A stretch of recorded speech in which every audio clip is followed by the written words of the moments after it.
Oh, okay, there we go. All right, good evening, everyone. The time is now 7:06, and the date is February 3rd, 2025. And this is our regular scheduled meeting. Please stand for the Pledge of Allegiance. I pledge allegiance to the flag of the United States of America and to the republic for which it stands, one nation, under God, indivisible, with liberty and justice for all. Now, before we begin our meeting this evening, I would like to have a moment of silence in memory of John Miller and Richard Bourbonnais. Richard dedicated his life to serving others. He was the longest-serving member of the Narragansett Democratic Town Committee and served on the Narragansett Board of Canvassers, the Zoning Board, and as the town sergeant. He also served 37 years of service to the Army National Guard, retiring with distinction as a senior master sergeant. Richard is also remembered for serving many years as the University of Rhode Island Recreation Department and URI police dispatcher. The Democratic Town Committee shares their condolences to Richard's family and friends, as he will be a friend dearly missed for not only his insights, but his genuine humor and kind heart. John loved volunteering in the Narragansett community, working on the Narragansett Historical Society, and serving on the board of the South County Museum. He will be remembered for always having a strong passion for local history and through his contributions supporting his community and family. The Narragansett Town Council extends their deepest sympathy and condolences to the Miller and Bourbonnais families. Please let us take a brief moment of silence in their honor.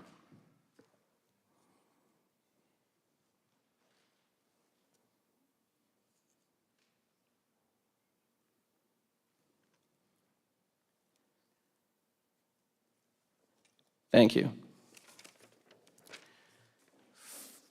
First item on the agenda is the approval of minutes. Well, hold on one second. Is there a motion to approve items A1 and A2? Move approval. Second. Any discussion? All those in favor? Aye. Any opposed? Motion passes 5-0. Next, is there a motion to move item B2 to before B1? So we're going to move B2 first, and then B1 and B3. Motion to move B2 to B1, B1 to B2. Second. Any discussion? All those in favor? Aye. Any opposed? Motion passes 5-0.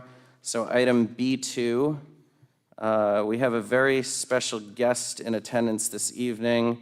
It is our great honor to welcome the University of Rhode Island President Mark Parlange to our Town Council meeting this evening. President Parlange assumed his role as the 12th president of URI in August of 2021. Before assuming his role at URI, he served as provost and senior vice president at Monash University, Australia's largest research university, serving more than 80,000 students. He is also internationally recognized for his experience in environmental fluid mechanics and research on hydrology and climate change. President Parlange is also a member of the U.S. National Academy of Engineering, one of the highest professional honors awarded to an engineer. President Parlange joins us this evening to give us a high-level overview of some of the updates being done at the Kingston campus and talk about a future that is filled with greater collaboration and partnership between our town and the University of Rhode Island. Please join me in welcoming President Mark Parlange. Thank you. Thank you.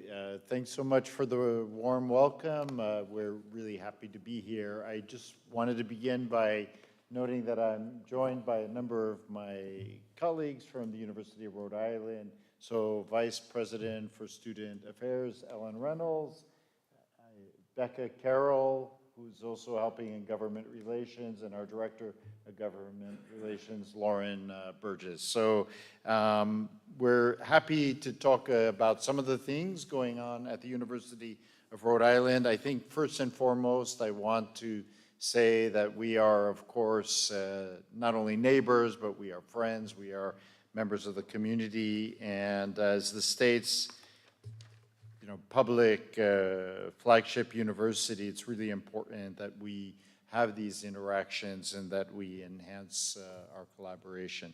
So I'm going to begin by, at school, at the University of Rhode Island, everybody's fed up with me showing this slide, but, well, we're the #1 public research university flagship in New England.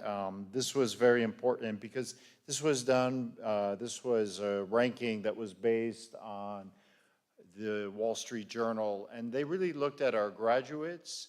They looked at the incomes, they looked at placement in terms of positions, industry or graduate school, and it was a sign. You know, we have very good momentum, and it really measured in many ways a lot of the values that we hold precious at the university. I also want to say a warm thank you to all Rhode Island voters who are here. I am so grateful for the successful bond campaign that we had. So that's for the Biomedical Sciences Building, and that's really to be able to support our researchers who are looking at treatment of disease, for example, diseases of the brain, ALS, Alzheimer's. So really sincere thank you. It's going to be a big deal for the state of Rhode Island. And then recently we were able to celebrate the largest gift ever to the university from an alum. She graduated from our nutrition sciences program, and we're able to start already this fall, this coming fall 25, the Schilling Scholar Program. And so it's really wonderful to have this $65 million endowed gift. And so, again, I want to say a warm thanks to the voters of Rhode Island and to the General Assembly and to the governor, to the speaker, and to the Senate president who are really starting to help and support the university. There's going to be more good news. I can't tell you now, but I'm hoping in the next 2 weeks you'll be hearing more. I want to talk about a few things. First of all, the Fine Arts Center. We had a beam signing this fall, and so thanks to all of you who showed up. This is very exciting. We are also having alums who are stepping up. Howard and Mary Frank just stepped up to support also some of the building that's going on there in the center. We really need to look at this as the South County's new Fine Arts Center. It's really going to provide state-of-the-art facilities for music, theater, art, and I would strongly recommend that if you haven't come, please come to one of our theater or musical events, some of our music. I was really happy with this year we had our 9th Guitar Festival that involved participation all over South County, and so that was great. And then obviously our visual arts, performing arts in general, it's been great. So this is very exciting. I hope eventually all Rhode Islanders will come here to see an event. Already we see more than 50,000 people come to participate in events, and we hope that that's going to grow over time. One of the things that this goes back to some time is that, for example, for more than 40 years, we have not had a running track, an outdoor running track. And it's important because where this new running track is going to go, it was actually a place where we used to host the state championships, that we would also provide an opportunity for outdoor Special Olympics. And I just want to say a warm thank you to the General Assembly for providing funding to upgrade our facilities. We use, I think it's important, including our Ryan Center is used for high school graduations and other ceremonies, as well as, hosting important high school meets and so forth. The baseball field, if you look at it, you have to go up a little bit, but you can see a ram carved in the outfield. The turf is on. It's been replaced. It was an emergency. And we have plans to improve behind home plate. So one of the things, of course, is that this is very well used, obviously, by youth leagues and high school leagues. So it's an important facility. The Narragansett Bay campus, this is a little bit of an old picture, but let's see if I can make this area over here. We're in the process of building a new ocean robotics building there. You can see actually one of the tanks that's going in that's actually going to be part of this facility. But this is really part of an interface of oceanography, ocean engineering, related fields. And it's an area that we excel in, and it's really around underwater vehicle technologies. We are also extremely excited. The main laboratory building for the Bay campus is this Horn building. We're going to be getting in phase 2 a new, really state-of-the-art laboratory building that's going to replace that. And then way in the back, you don't see it, but our ocean engineering program is going to be updated. So we have the oldest and perhaps the most distinguished ocean engineering program in the United States. Don't believe everything that maybe MIT or Texas A&M might tell you.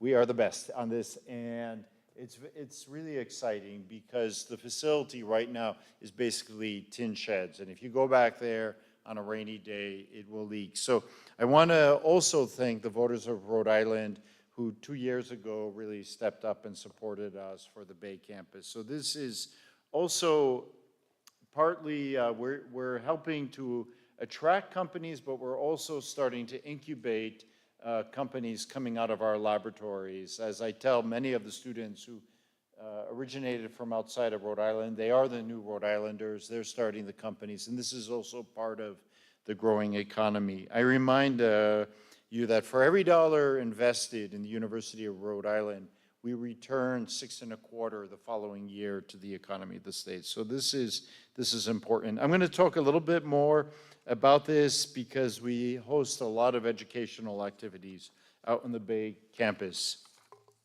Now, I wanted just to take a moment, and this is important, to talk about housing. And this is part of our strategic plan, so Focus URI, our 10-year plan that we published in 23. This is a strategic priority for the university. We currently have about 5,500 students who live with us on campus. We guarantee housing for all first and second year students. Right now we have about 26 residence halls, 16 Greek houses. We have a talent development house on Upper College Road, and then we have 2 specialized College of Engineering houses. So since 2007, the university has added more than 1,700 beds, including in 2020, the Brookside 500-bed apartment style, and which is extremely popular.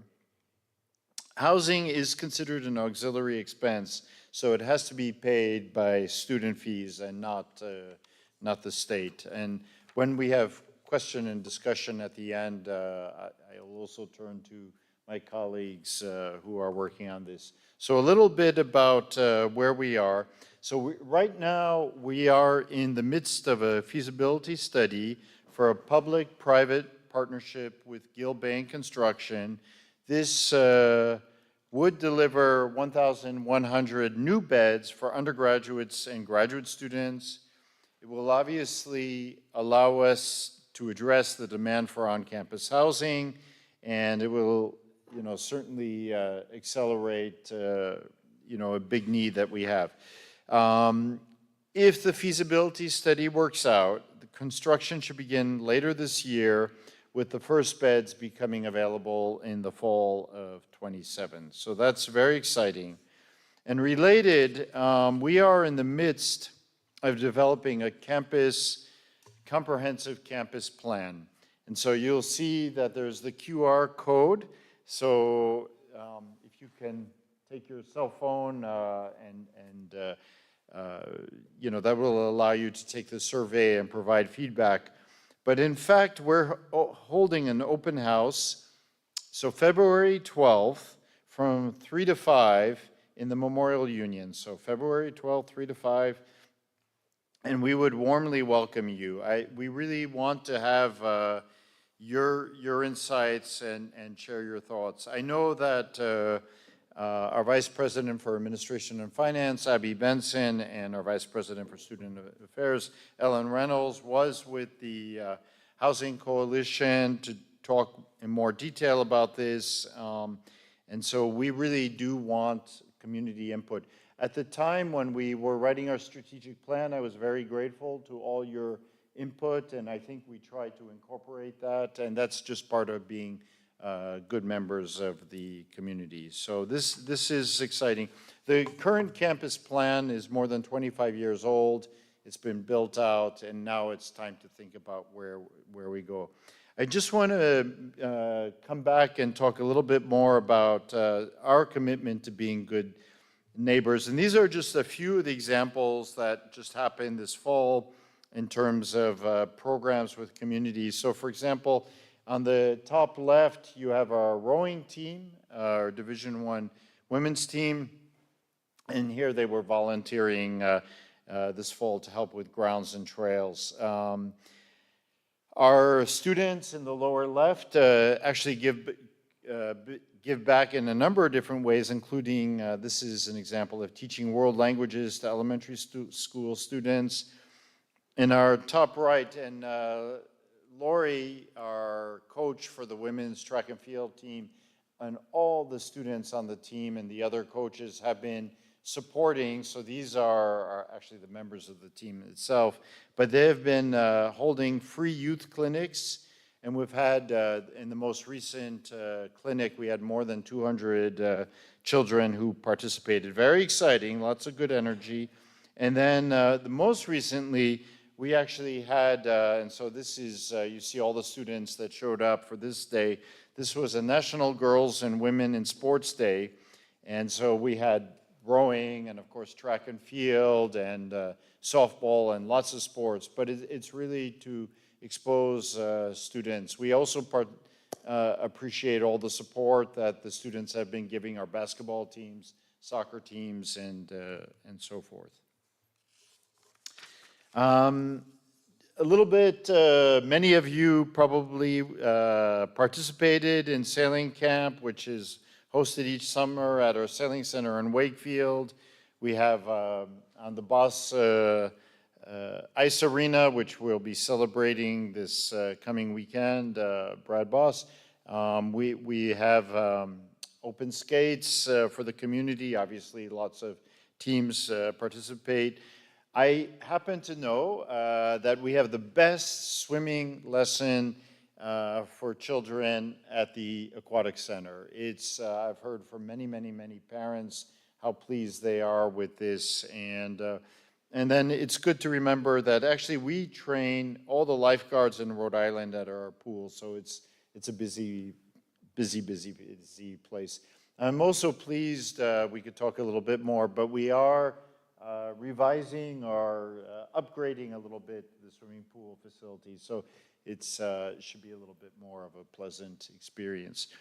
One thing, many of you probably know about it, but talking about Narragansett, is that the Narragansett Bay campus hosts a Science Saturday where we have, well, actually students come and families come from all over Rhode Island, but certainly South County. And it's really about ocean exploration, oceanography, technology, conservation. They're having fun there, doing a little simulation of a volcano in the ocean. This is really, many of the world's top scientists are here presenting, and it's a really hands-on occasion right here.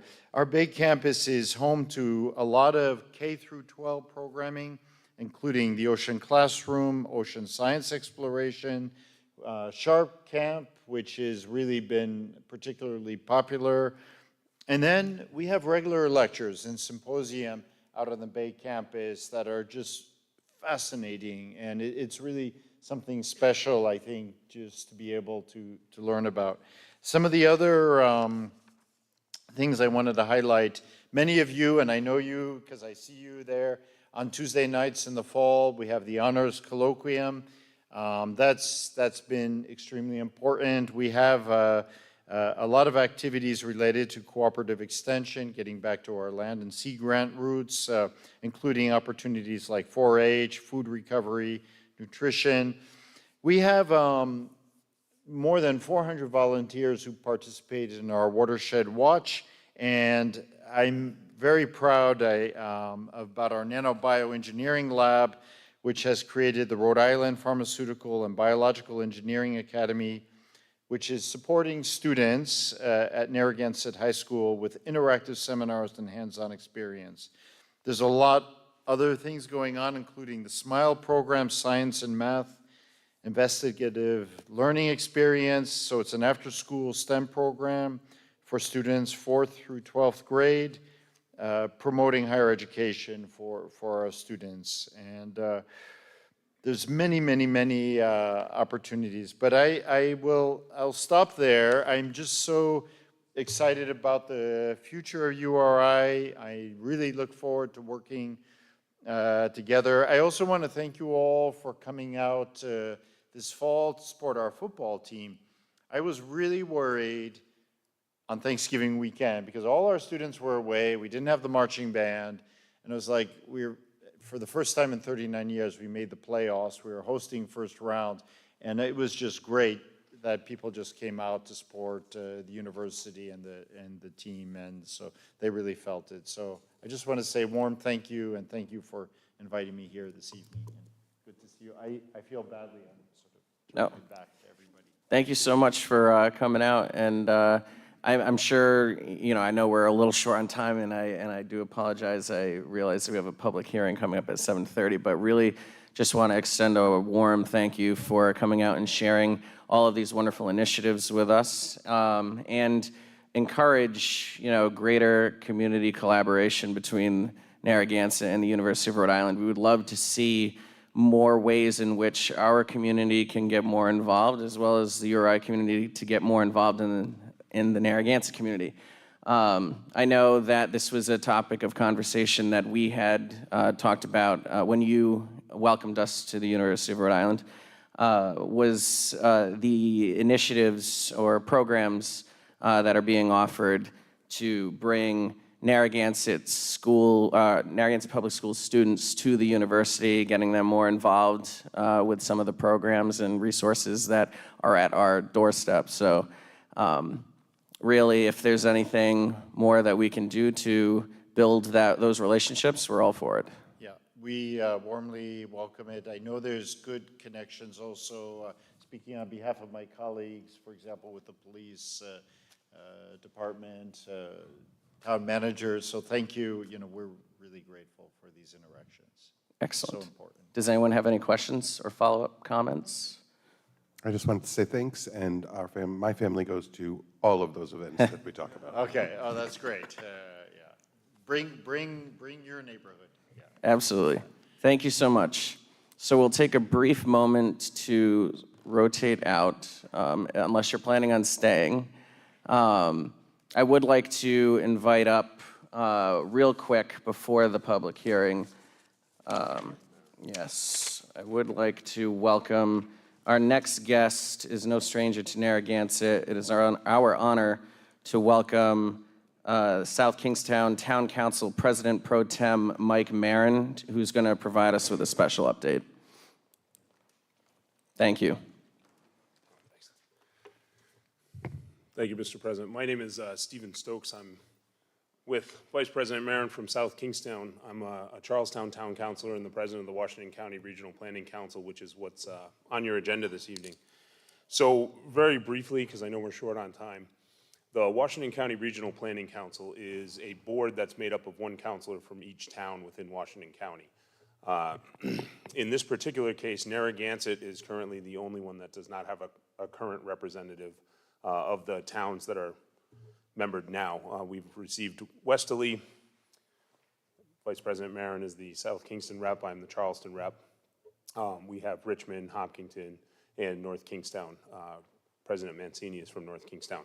So the real quick rundown, the Planning Council was very active about 15, 20 years ago. They created a program called PRISM, which, whether you're familiar or not familiar with it, what it did was it essentially switched streetlights over from being owned at the time, Narragansett Electric, the national grid, to the communities themselves. That was the big claim to fame. It saved millions of dollars across the state. You probably use PRISM to this day, which was a spun out from this organization. The main premise and the main intent of the organization is communications between the communities of Washington County. What's affecting Narragansett is certainly affecting Charlestown, is certainly affecting South Kingstown, Richmond, and most of the communities down here. When we have events or major storms or major climate impacts, they affect us equally along our shoreline. We have the same problems in Charlestown that Narragansett sees. You know, we had a breachway problem, you had a narrow river problem. Same thing with South Kingstown and the inner areas. So the biggest point of the Planning Council is to have collaboration. Now the council had, after PRISM, it went defunct for a little bit of time. And it was recently resurrected, myself, Vice President Marin, and the other members that are from Charlestown, Richmond, Hopkinton, and South Kingstown pretty much brought the organization back into compliance with the state. It is its own entity. It's empowered by state law. It follows Open Meetings Acts. It also is its own IRS tax exempt entity, so it's a nonprofit. We do have the ability to obtain grants. We would go out. The biggest thing we'd like to accomplish now while we're finally moving forward is getting a full slate on our board, which would be one of your membership here who would be willing to serve. And we meet, generally speaking, quarterly, but we've brought that up once every few months. We try to hold a meeting so we can have a discussion. One of the biggest accomplishments I think we would like to do this year is we'd like to bring back what they did previously, which is called the Council of Councils. And basically what it is it's a hosted event where all the town councils can get together. It's like a training event. It's similar to things the trust does and situations like that. And everybody can kind of basically see your counterparts. Again, I can't stress enough, what's affecting Narragansett is affecting the rest of Washington County as well. And in a lot of cases, what we've found is there'll be something that someone's already done, already handled, already tackled the problem, and we had no idea that it even existed. And once you talked, it's mainly a communication organization at this point. And I think that's where it's going to stay for a short time as we ramp up a little more. I'll let Vice President Marin, I'm a guest on this side. This is thank you. 2 towns over for me. Thank you. The only point I'd like to emphasize that Steve already made is about the collaboration. As we all know, South County is sort of ground zero for dealing with the impacts of climate change.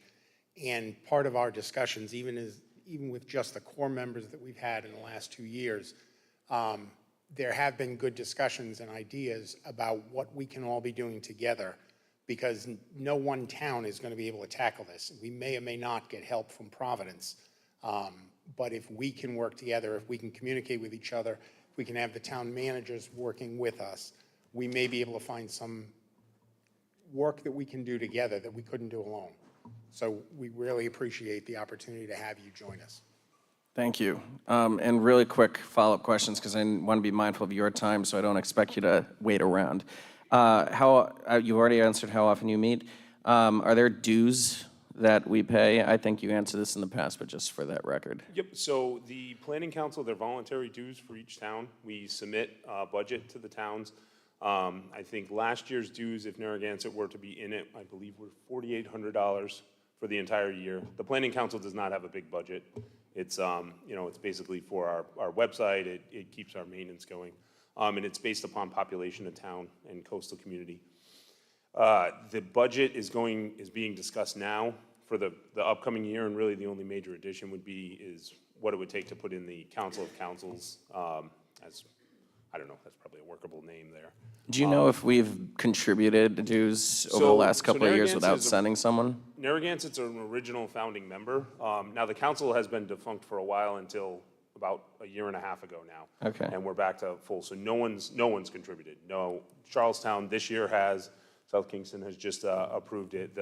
So the towns that have now sent people have now contributed to it, but it's not a mandatory due. It's just something we set. If you don't contribute, we still want you to be there because we want the communication. Yeah, so the way the dues were broken up is we do it It's looked at as small town, we call it small town rural, small town coastal, and then large town. And those are the 3 tier levels. Richmond and Hopkinton are away from the coast, so they don't deal with nearly as many of the things the planning council would probably collaborate on in a lot of cases. So their dues were $1,200. Charlestown, being a small town under 10,000, is $2,400, and then any town over the 10,000 mark is where we set it at 48. Narragansett, the town itself, 20 years ago, is an original founding member, and you are actually still a member of the planning council. So, you know, the town has been a member all along, even though the agency was really not doing anything, and it was kind of, well, it wasn't doing anything. I mean, everybody who was doing stuff switched to Prism, and that was the way, you know, they went down that road. So we're trying to get back to a point of communication. And I don't foresee the budget really expanding, because it's mainly to get us to sit down and be able to talk to each other, and we can go for funds. So additional funds, if there's projects we want to tackle, the reality for us is the way we've kind of run it, it's not partisan, it's not one of those types of entities. We sit down and say, hey, we've identified this, bring this back to your councils, and let's see if we can all get on board. It's very similar. I mean, I don't know if the managers still meet regularly, but I know the managers try to meet, have collaboration. This would be for the councils to do it. And it's a way that we can do it where it follows and complies with the Open Meetings Act, and it keeps everybody having a nice open line of communication. No, I think it's a really great initiative and really appreciate you bringing this forward to us. You know, we're a brand new council, so we're open to any opportunities to better collaborate with our neighbors and, you know, learning more about, you know, common issues and ways that we can address and hopefully work together to resolve some of those problems. Does anyone on the council have any questions or comments? Just a quick one. Is it possible that 2 of us could share the responsibilities? So the way the bylaws were structured when they originally found this, it would be, you would have 1 member, but what Charlestown has done, and Westerly has done, and now South Kingstown is doing, is essentially you've appointed a member and then an alternate.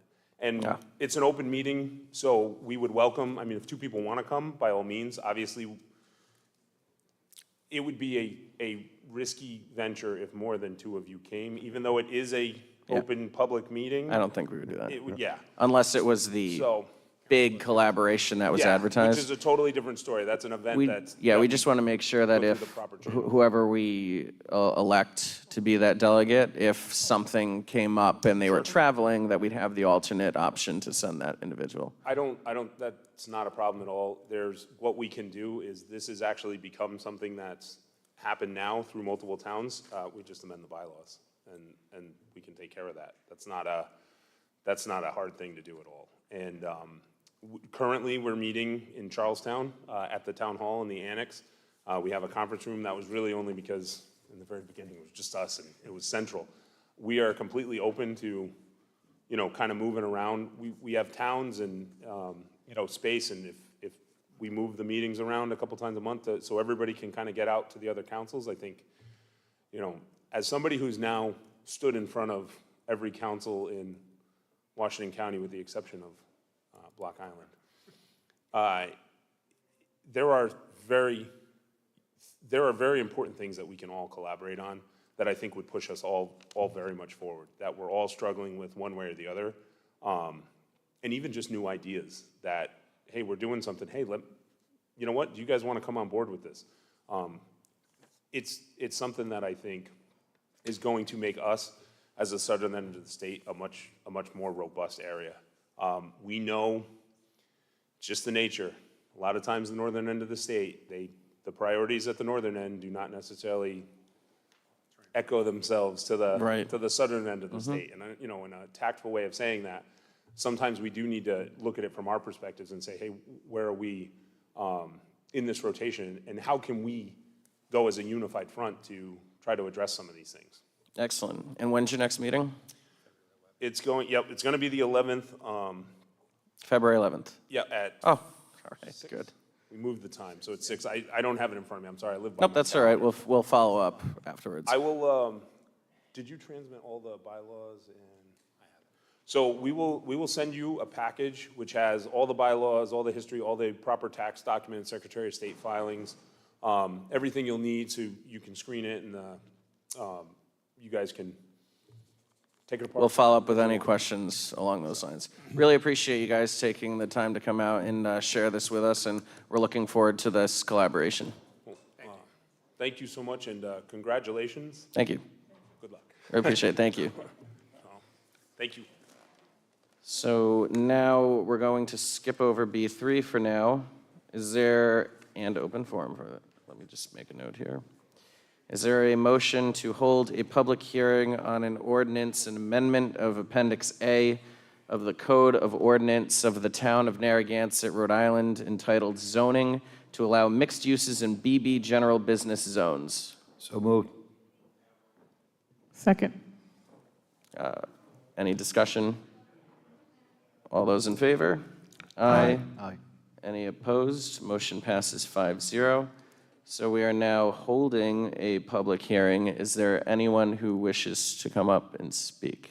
I believe there was on January 27th, we did have a joint meeting with the planning board, and it was recommended that we would, since this public hearing was advertised, we would have to hold this hearing. However, after further discussion with the planning board at the time, it was recommended that they would follow up with a follow-up date to hold this hearing at a later time. So do we have any further updates along those lines?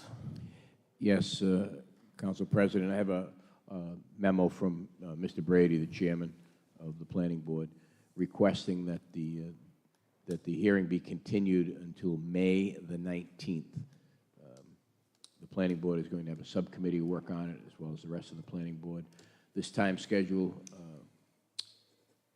keeps with all the parties' desire for full transparency and give the allotted time necessary for public notification and to bring a final report before the council. So the recommended date is May the 19th. I spoke with my community development director, Mr. Brady, and that is their request. And what day of the week is that? And that'll be Sorry. referred back to the council. It's a Monday? Okay. That is the second, is that second? No, it's not. Oh, second meeting. Okay. Oh, President, that's why we'd have the, yes? it's more of a procedural matter. At this juncture, if you are going to continue it, you'll have to refer it to the planning board and keep the Correct. hearing open. Okay. Yep. Thanks.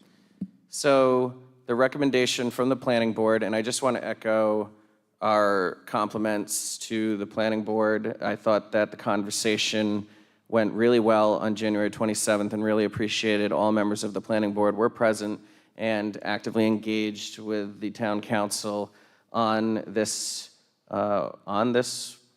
mixed use. And it was unanimously suggested that we send or refer this back to the planning board for further consideration to review, revise, and then bring it back to us after it's been cleaned up. It seems like there was a lot that went into this, a lot of changes that were going to need to be made, but not everything was set in stone by the time it was brought to us for consideration.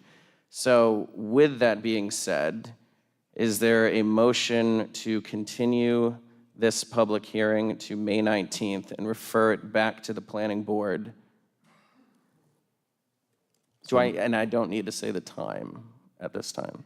Thank you. Motion to continue to May 19th and to send it back to the planning board. Second. Any discussion? All those in favor? Aye. Aye. Aye. Any opposed? Motion passes 5-0. So I believe that ends the public hearing portion of the meeting. And then we will refer back to item B3, the town manager's update. Good evening, council. Folks are here this evening and those who are watching from home. Just a brief update. Myself and staff have been working deep into the budget dive to present the town council with the budget on the deadline of March 14th for the operating budget. We continue to go over it daily. Negotiations with IAF local, the fire department. Continuing, we have a meeting this week with them. The RFP for the old library, the advertisement went out. The pre-bid meeting is tomorrow for all interested parties at 10 a.m. at the library to give any vendors who are interested to take a tour of the facility and see the condition it's in so that they can make an informed decision. I've received inquiries from the council and from the public on the Mumford Road crash. The investigation, the Narragansett Police Department has concluded the investigation into the tragic yet preventable double fatal car crash that happened on November 16th on Mumford Road. The crash took the lives of the driver, Andres Naranjo, and a passenger, Samuel White. 2 other occupants also sustained injuries. The police department conducted a thorough investigation involving other agencies and other entities consisting of the Office of the Medical Examiner, the Rhode Island State Police, the vehicle manufacturer, businesses, licensed businesses both in and out of town, ring cameras along the route. The contributing factors to the crash include, but they are not limited to, leaving the lane of travel, meaning leaving the roadway at an extremely high rate of speed in a residential 25-mile-an-hour zone. The speed was professionally calculated using industry standards to be at approximately 77 miles an hour. Another contributing factor was alcohol. At this juncture, the police department finished the investigation. Before they wanted to release any information, they took an opportunity to speak with the family members who were involved. At best, it's a compassionate and professional approach to policing. I will have no further comment on this until the solicitor finishes reviewing the report and makes a determination what else can be released. But for now, those are the basics so that people know that it is concluded and a thorough investigation was completed. Thank you. Thank you. Does anyone have any questions? Nope. Moving on to open forum and public comment. Dan, I just have a question. I know you don't get enough credit because you're behind the camera. There's no timer up here. I don't know where the box is for the 3 minutes. It looks like somebody may have taken it, or hold on. Maybe when they installed this, Jim. Yeah.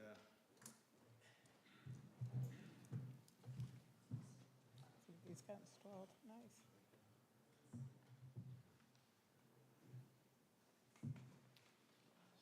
Wizard of Oz. Be careful, Michael.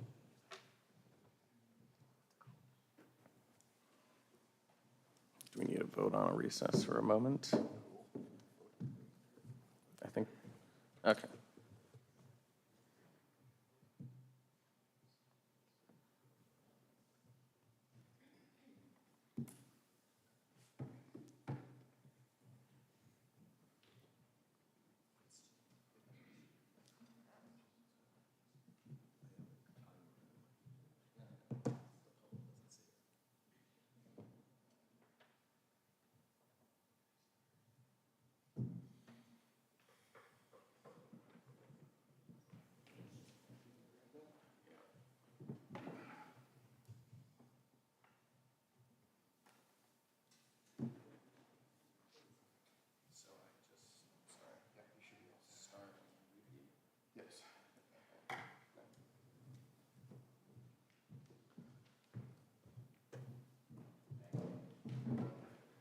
All right, a round of applause for Dan, ladies and gentlemen. Excellent job. Thank you so much. Doesn't get enough credit for his services. Really appreciate it. So, next item on the agenda is open forum. Is there anyone who wishes to speak for open forum? There is one name on the list, Oh. Mr. President, Dr. Al Alba. Excellent, thank you. Please come forward and state your name and address. Dr. Al Alba, 24 Eagles Nest Terrace. Today's my dad's birthday, by the way, February 3rd, 1926. Happy birthday. So shout out to him, and I want to uphold his legacy. I also would like to thank all of you, town manager, town solicitor, and our town council. I know you guys are doing the best, and on behalf of the town, we want to applaud you, and we want to also give you some direction, which hopefully will be the voice of our residents. There are some initiatives, and I know Carol Hagan-McEntee and Senator Alon DeMario, and I'm assuming Representative Tanzi, I know they had a meeting, a work session. I think that's great. I think we should get them on board. In fact, I think they should actually be invited to that consortium, the group of people from all those towns of South County, so we can use their powers as elected officials to help put forth our ideas, from getting monies from Narrow River and getting other initiatives, such as possibly even putting a surcharge on the parking for every car that parks, as they do in Providence. Mayor Smiley charges a upcharge for every car that's parked, and that money goes into a fund, and it could be for affordable housing, let's say. And this would be a great way for Proxiante and Palino, who have $10 billion in assets, to give back to the community, yes. So instead of having to possibly have an extra tax on buying and selling a property, we can have the Proxiante and Palinos of the world who own these parking lots, who are making good money, to contribute. So I think this is something for us to consider. We should reach out to probably Mayor Smiley and use his ideas. So I think that's very, very important. Many people in Narragansett are not independently wealthy. So even if you want to support affordable housing, if people want to come in and they're going to get hit with the tax on buying a property or selling a property, that's a bad hit. So we've got to think about that. We have to also utilize our resources. So an RFP for the Middle Bridge has come up. It's available. So let's make sure whoever gets this RFP is going to be the best use, both bringing in money, revenue, and also bringing people into the town to help. We don't want to do what Proxiante and Palomino did and the RIDM did in Galilee, where they put a street-level parking lot on 2 of the 3 lots, and it looks like they got park benches there. That's not the highest and best use. And also, in regards to the Middle Bridge, we need to also look at the Middle Bridge. We got those buildings there. Let's refurbish those. Let's even raise them up. You know, I know that they've been used by URI and also the women's road team, but that's not the best use. We can refurbish those. Those are beautiful properties. We could put an RFP for that area as well. I also do hope that we can increase this from 3 minutes to 4 minutes, so I don't have to speak so rapidly, so people can hear me probably much more clearly. So you guys wanted to always vote to hear the will of the people, so let's give people the time to speak. Thank you so much. This is very, very important. So also in regards to getting monies, we have a beach parking lot that's underutilized. I've got video showing it's underutilized. Let's open that up, considering Monday through Friday, opening that lot up for people who do not have season parking passes. Thank you so much. Thank you so much. Does anyone else wish to speak who has not signed up? Seeing none.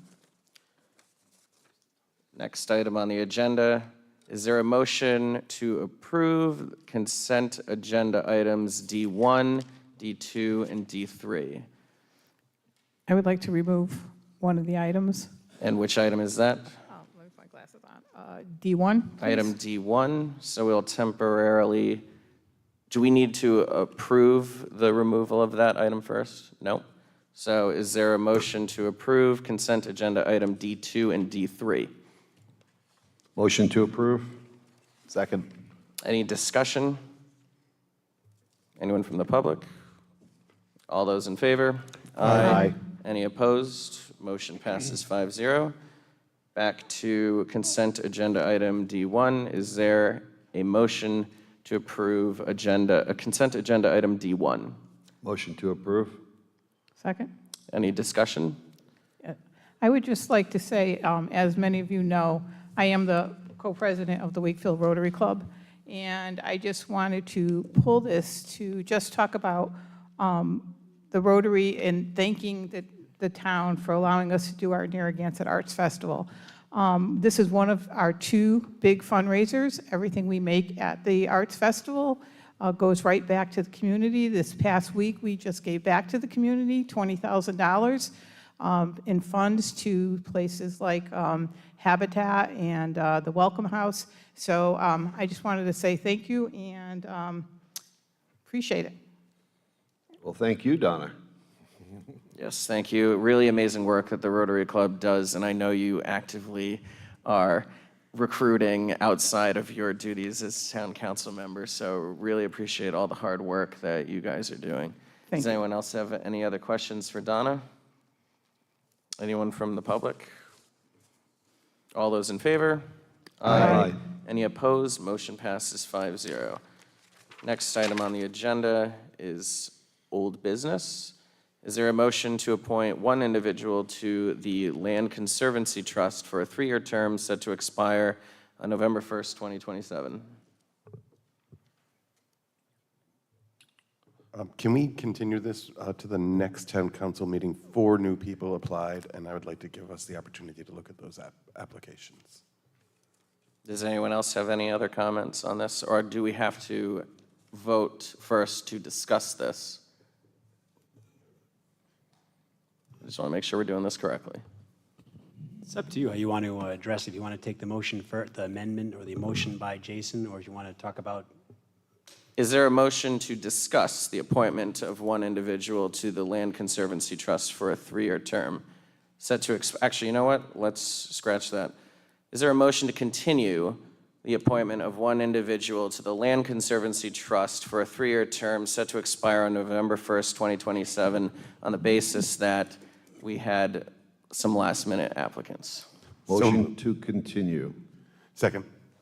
Any discussion? All those in favor? Aye. Any opposed? Motion passes 5-0. Thank you, Jason. Is there, on to new business from the engineering department, is there a motion to approve change order number 2 to the professional engineering services Narrow River dredging contract with Foth Infrastructure and Environment LLC in the amount of $21,508 and authorize the town manager to sign the agreement for services addendum number 2? Motion to approve. Second. Discussion. Anyone from the town council have any questions? Anyone from the public? Please come forward and state your name. Dr. Al Alba, 24 Eagles Nest Terrace.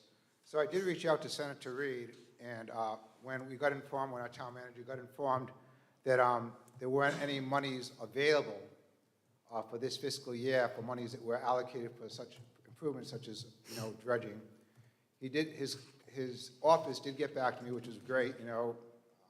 The service in regards to getting back to me is really nice.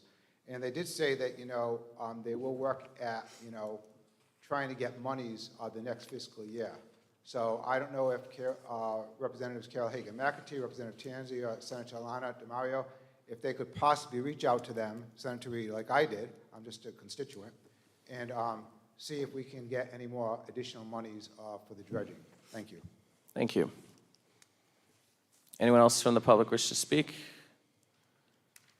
I will follow up and say that this was a topic of conversation with Representative Carol Hagan-McEntee and Senator Alana DiMario previously, and that was one of our concerns, was the lack of federal aid that was possibly coming over the next year or so, and we did have it answered that the first initiative that was approved did not rely on any federal aid. Is that correct, Jason? That's correct. The first initiative is supposed to be not relying on aid. So what we're going to continue to do, and what I would advocate all residents to do, the members of this town council will be actively engaging with our senators, both on the state and federal level, to get federal aid for this project, as well as many other projects and initiatives that we hope to see changed around town. So thank you for bringing forth that perspective. Does anyone else have any other questions or comments? Can I just say that Yep. I think it's vital that we get this phase 1 started for the river's sake. So that's why we're trying to get this to go along. And based off of the feedback from our town manager, and I believe what you shared during the workshop, that is currently slated for October. Is that correct? Okay, thank you. Any other questions or comments? Seeing none, all those in favor? Aye. Jim? Aye. Any opposed? Motion passes 5-0. Next item on the agenda, is there a motion to approve the recommendations of the Sewer Policy Committee and deny a waiver relative to sewer policy sections 2D, 7A, and 7F to Plat E, Lot 128, 80 Gibson Avenue, proposed subdivision? So moved. Second. Discussion. So just a quick soundbite, Jason and I sit on the Sewer Policy Committee, and this was a recommendation that comes directly from our town engineer, and it was a really great discussion, and we learned a lot, and at the end of it all, the Sewer Policy Committee recommending this to deny at this time. So does anyone else have any other questions or comments? When someone gets denied, James, can they come back in a certain period of time, or is it, does it have to be a different application of some sort, or? They could come back if someone who votes to deny just has to change their mind, one of you, or it's basically a year process, or a person could appeal your decision to the Supreme Court, which is a heavy lift. I believe it was also communicated to us that sometimes just as a procedural requirement that they receive a denial from the town council so that they can then pursue it at the DEM would be the next phase. Is that correct? It was because they needed the denial to pursue a septic, I believe. Right. And, right, okay, thank you. Any other questions or comments? All those in favor? Aye. Aye. Any opposed? Motion passes 5-0. Next, on to the Information Technology Department. Is there a motion to approve the renewal of Cisco Duo services for information technology with Zones LLC in the amount of $20,250, utilizing the NCPA contract? Motion to approve? Second? Discussion? Anyone from the town council have any questions or comments? Anyone from the public? Seeing none, all those in favor? Aye. Any opposed? Motion passes 5-0. Finally, on to the town council. Is there a motion to discuss/act on providing direction to the town solicitor and planning department on amendments to the zoning ordinance, including setbacks, planning board recommendations, floor area ratio, mixed-use zoning, duplexes, two-family dwellings, liquor license, special use permit requirements, and overall consistency of zoning ordinance with state statutes? So moved. Second. Discussion. Donna, I believe this is your, and I apologize if I should be addressing you as Councilwoman Fine. Vignali. This is your item. Would you like to give a soundbite on this? Sure. This motion calls for a comprehensive review and a discussion on the current zoning ordinances in our town. There have been numerous concerns from residents regarding the complexity and the clarity of the existing ordinances. While campaigning and to date, I've had discussions with residents, received phone calls, text messages, and emails from many residents telling me how difficult it is to understand and follow the ordinances. Residents have told me repeatedly that even things like building a deck or putting a shed up is daunting. I'm hoping that a review to ensure our ordinances are aligned with state statute and their intent will alleviate much of the litigation that has been brought forward and stop future litigations, saving taxpayer money. I guess I want to understand why setbacks have been changed, why we can't have duplexes, and when and how special use permits are granted. By having these reviews and discussions, I hope we can create more transparent, understandable, and timely zoning ordinances. I agree with Donna 100%. I, too, am aware that a lot of things don't align with the state's laws, so that I would like to see that happen as well for this process. And I think that initiating this process is a positive thing. Councilor Torialde, do you have any comments that you'd like to add? It is difficult to try and get really anything done. Perhaps an extension to a house, expansion, what have you. So I think this would be a good way of streamlining some processes. Councilor Durkin? I agree with everything said. there is a lot in here. Is there a reason, could you give a soundbite as to why all of these were included into one agenda item? Well, I thought that if we're doing a review, let's just do it. That way we'll have it and it will have been done. So if understanding the ask of this agenda item, because I know it's a loaded agenda item and there's a lot of different questions that could come up on just any one of these specific issues, would the ask be, because this is an opportunity for us to discuss this as a council, would the ask be that we direct the town solicitors as well as the planning board to review these ordinances and to collectively review them and then bring it back to us at a later time for consideration? Yes, that's exactly what. Do we need a more refined clarity on the scheduling and expectations of turnaround time? Because I don't want to just send it out there and then never see it again. Well, I think the motion talks about the town solicitor and planning department. So the way it usually would work is that okay. a draft would be assembled, come to you, then that'd be referred to the planning board, and they can make other suggestions, additions, edits, corrections. So the town solicitor / planning department will work collaboratively to present us with the recommended changes, and then we will then send it to the planning board for their review. Correct. So is it possible, and again, your time is valuable, and we want to be mindful of that as well, and be utilizing your time as efficiently as possible as well. Is it possible to send all of these back together for review, or is it make more sense if it's piecemealed one portion of it at a time? Just trying to talk this out so that the community can understand as well. I think it makes more sense, like Donna said, to attack it in one swoop. I don't see why you'd have to go back and forth. That would take months, years. Okay. So then my follow-up question would be, can we collectively come up with an approximate realistic turnaround time for when we can expect to receive the recommended changes to then, I believe as a council, we would have to then vote and recommend it to go to the planning board for review? I'd have to think about that more in terms of timing, but it'd take a couple weeks, a few weeks at least. Okay.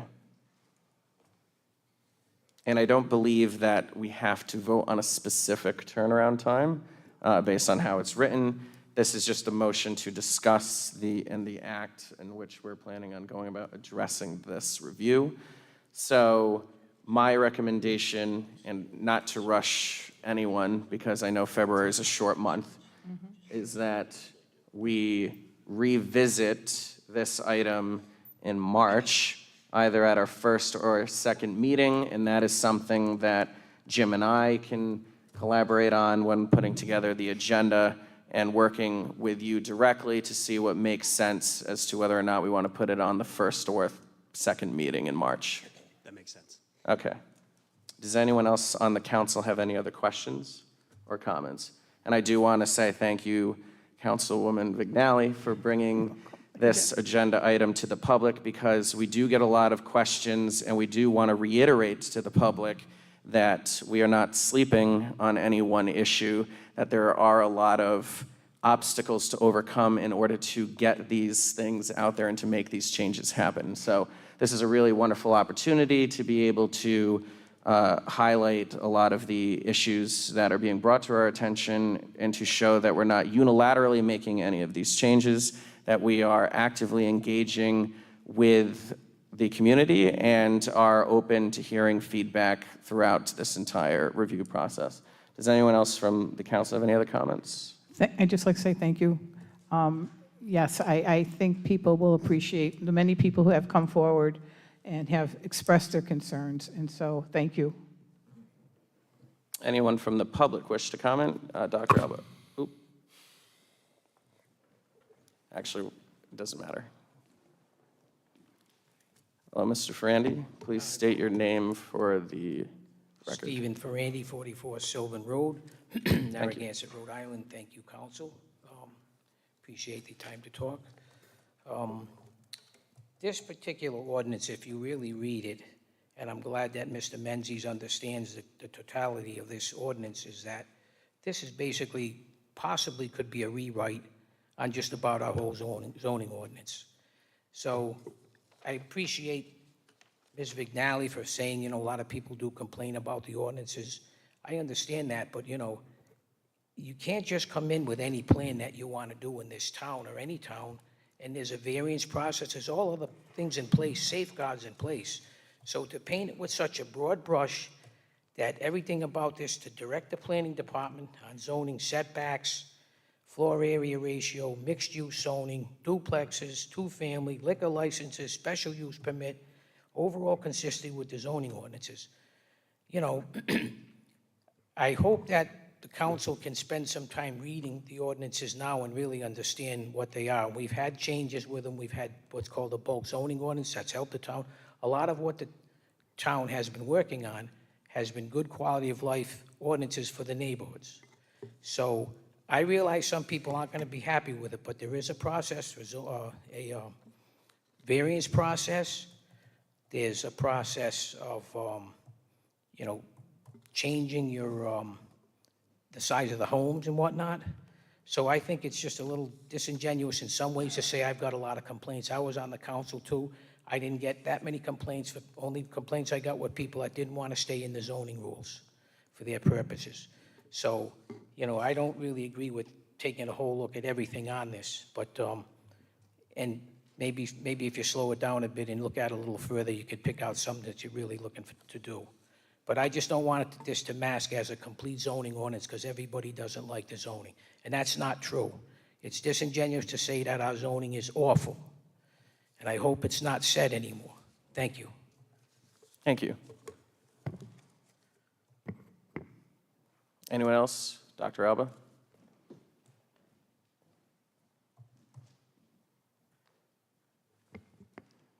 Dr. Al Alba, 24 Eagles Nest Terrace. So I do want to applaud you, Councilwoman Vignali, for bringing this up. I know throughout Narragansett we've always had issues in regards to building, what's allowable, what's not allowable. The Charlie O's building, for whatever reason, I know they said they knocked down, I guess, one of the walls, so now that's in limbo. But so there is confusion out there, so anything we can do to rectify that confusion, I think that's a good thing. We do have the bulk zoning, which we definitely should keep that in mind. We do not want to have these dorm-style houses in 2- and 3-bedroom neighborhoods. That's not a good thing. We also want to make sure that when we do review this, we want to make sure that there are consequences for violators.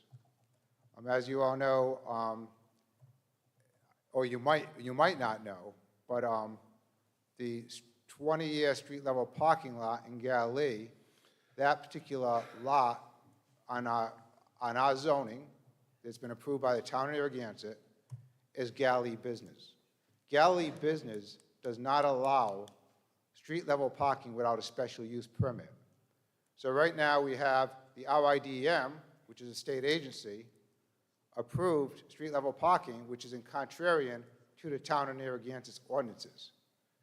The state of Rhode Island cannot usurp the powers of the town of Narragansett unless it shows just cause.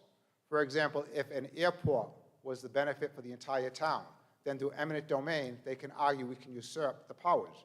But there's home rule in Dillon's law, which clearly states that a town has a right to enforce its ordinances, and a state agency, such as the RIDM or the state of Rhode Island, cannot usurp those powers. So we can enforce, we can tell the RIDM if we want to, you know, and it does state over here, we are going to be looking into special use permit requirements. They don't have a special use permit requirement in Galilee. Proximity and Palino do not have that, and they really need to have that. And if we do not issue that, they are actually operating in not compliance with our town's ordinances. So these are the things we need to continue. So if we are going to be looking at this, we also should look at ways of enforcing violators. Because if we do not look at the violators who are not enforcing, then we're going to have a free-for-all, and that's not a good thing. So I hope and pray that once you guys review this, that we also have the jurisdiction to enforce these laws, and for everyone. Not only our hardworking residents, but also for maybe for corporate billionaires as well, for corporate billionaires, or whoever it might be, regardless of how much money they have or how politically connected they are. Thank you. Thank you. Anyone else from the public wish to speak? Please come forward and state your name.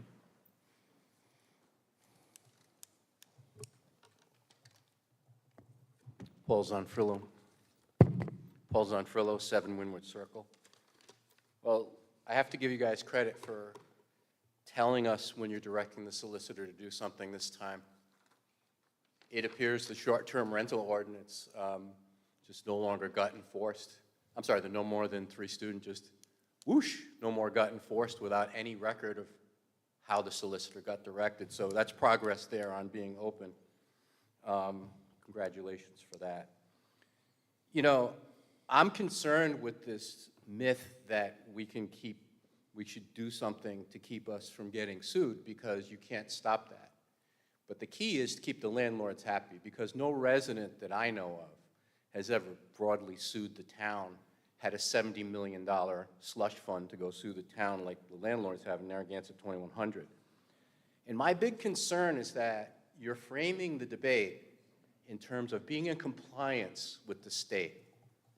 I don't know what that means, being in compliance with the state. But what it feels like it means is being in compliance with the speaker. Doing what the speaker wants, what good Democrats would do for the speaker. Because we've almost become like an extension of the state. I mean, you fired both solicitors, right? And the gentleman that you hired to replace Mr. Marsala, state representative, kind of like the speaker's eyes and ears down here in Narragansett, right? So in compliance, won't get sued. You know, these are just code words for having a run at the code. And that's really concerning. And I just have to say, the people that complain, zoning is complicated. Of course they're going to complain. You might want to check to see if they actually live in town, right? Lots of times it's people who have rental properties. And it's hard anywhere. Zoning is very complicated, and it's a specialty thing. So I would encourage you not to go through on this kind of fishing expedition, because what's going to come back, oh, we want 5 unrelated. The state has 5 unrelated. Well, I'm sorry, it's not. Yes, so we can't have a 3 student. That's not true. We can have a 3 student while the state has a 5 unrelated. So this feels like a pretense for framing a narrative to rip out all the zoning. The setbacks were done in response to the speakers giving us, taking the setbacks and even them off, right? And now, you know, we're going to give in to the speaker. So don't fear the speaker. Don't fear the speaker. Do what's right for Narragansett, not for the Democratic Party. Thank you. Anyone else from the public wish to speak? Seeing none. I don't believe this is an item, I know we have it in the notes here, but this isn't an item that we need to vote on.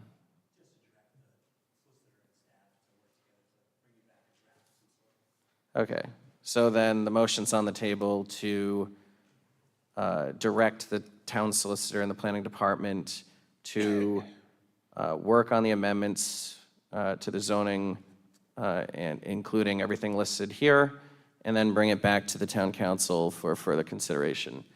Is there anyone else on the council that has any comments or questions? Seeing none, all those in favor? Aye. Aye. Any opposed?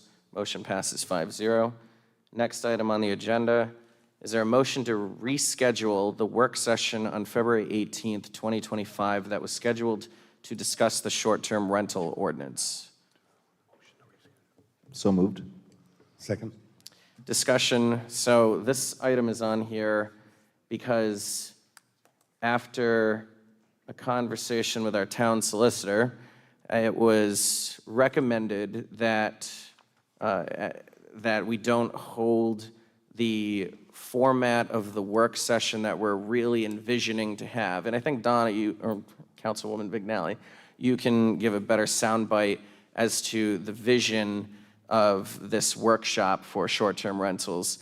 And I know Councilman Torialde, that this was originally your workshop initiative that you brought to the table, but what we really want is to have the way it would be scheduled is a building department meeting, a community meeting at the community center where we would invite residents from all over the town, and we want everyone, representation from all parties and all local organizations to be present and available if possible.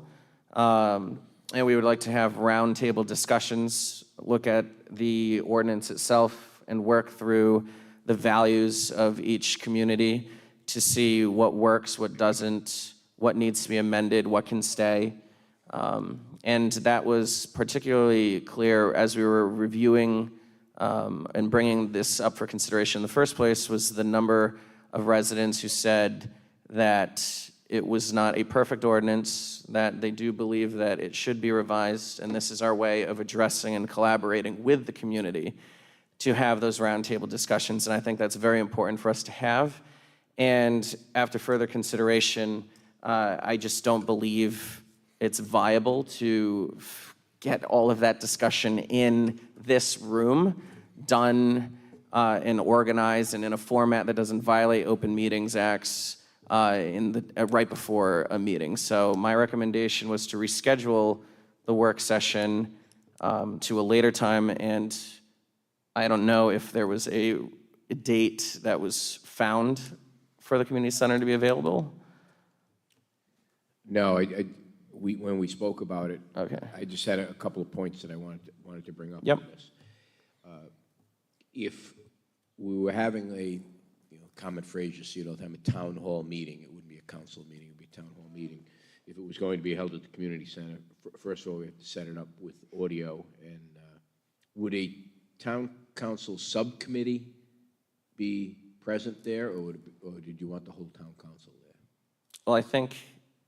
Well, that's a good question. So my recommendation was that only 2 of us would be present for those discussions to avoid any Open Meetings Act violations, and that the community can be more involved in those discussions.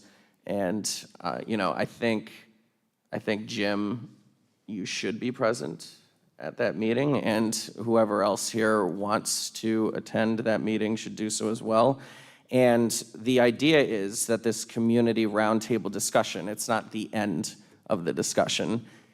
Based off of the dialogue that happens at these roundtable discussions, the recommendations would then come back to the town council for review, and then we would workshop it like we would have normally done on the 18th. When we spoke about this during agenda setting, that was what was discussed. Yep. If it would be a subcommittee, then what we could do is building official, myself would be there, perhaps community development. And we'd facilitate the discussion along with the subcommittee of the council. The building official would discuss the current ordinances and laws that are on the books, but would not represent the council's views. It would be up to the council when it comes back to them. We would report back with the information that we received from the meeting, and of course the subcommittee would be there as well. We could do a suggestion box, and we wouldn't be compelled to advertise it in the paper as a regular public meeting, like a council meeting, but we would utilize social media and the town's website and to get the word out and then set a date at the community center where everyone's available, and we'll see where it goes from there. I think it'll be a good turnout for that ordinance for sure. Well, I appreciate your candidness about and willingness to run that workshop itself, or that community. It'll be interesting. It will be interesting. Do we need to then vote on a subcommittee at this time if we're going to do that? You don't have to, no. What I can Okay. do is I can provide a date for you, a date certain. Can I make a recommendation to the week in which we should have this roundtable discussion? Sure, you can do whatever you want. My recommendation to this council would be, in order to give all parties enough time to get back to your local groups and extend this out on social media, advertise it, would be to look at the week of February 24th. It's an off week, as well as it's a week after February vacation for a lot of families that might be traveling, who might want to participate during that week. So that would be my recommendation if, Councilor Torialde, if you also think that works. Are you traveling? That works. I will not be in town, unfortunately, that week. Ah, well, you don't need to be the one that we select then. Happy to participate in future roundtable events. Yeah. I cannot be there the week of the 24th. Nope, that's okay. And would the week of the 24th work for you, Jim? Is that a council meeting? No. It's an off week. I just want to see what all of the town council representatives, would you be available at some point that week? I just want to make sure that 2 of us are available. I am available on the 24th. Okay, good. So my recommendations are initially to have Councilor Colonies and Durkin be the representatives. If Councilor Durkin is not available to attend the meeting, then Councilwoman Vignali would be my alternative suggestion. So we can do that. Well, that's my recommendation. Okay. So, does that work? I can provide you with some dates within Okay. 48 hours, and then between you, you can select which ones you want. We'll firm them up. Excellent. And what this does is it'll allow us to advertise it to the community, as well as follow up at our next meeting, a reminder to let everyone know that that community meeting is coming up. Okay. Does that work? Sounds good. Excellent. Anyone else have any questions up here? Anyone else from the public have any comments? Yes.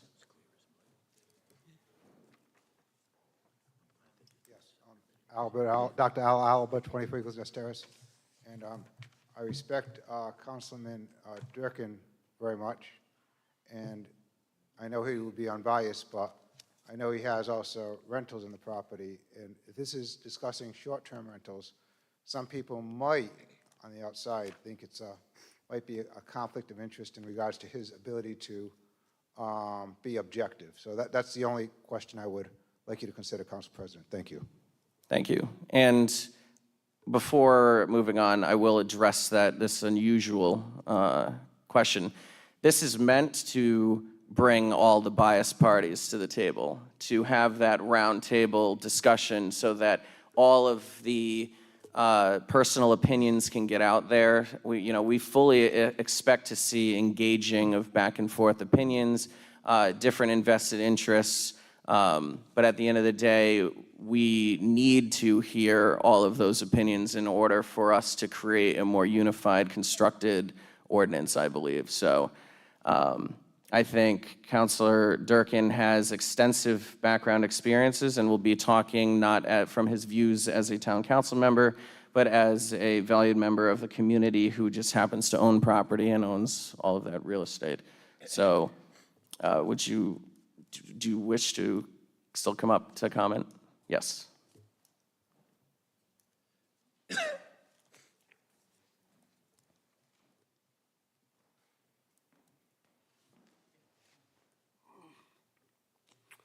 Yeah, good evening. Harry Schofield, 9 Atlantic. If you, all of the workshops that you hold here are obviously televised, and people that can't participate live can see them. So if you're going to do something at the community center, hopefully you'll make arrangements to provide the same level of, virtual access. No matter when you schedule something like this, it's not going to be possible for everyone to be there who might want to be there, and if there's no video coverage of it in the same quality we get here, that's going to be a disservice to the parties that can't make it. Just wanted to point that out. The other thing I would say is that while, I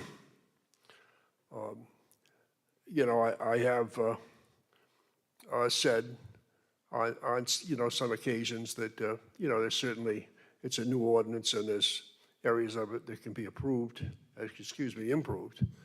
A lot of good work was done on that, and there's a lot more right with it than there is wrong with it. So I think, certainly, tune-ups are in order, but my main point tonight is that if you're going to do it in the community center, to have the same quality video coverage there you have here. Thank you.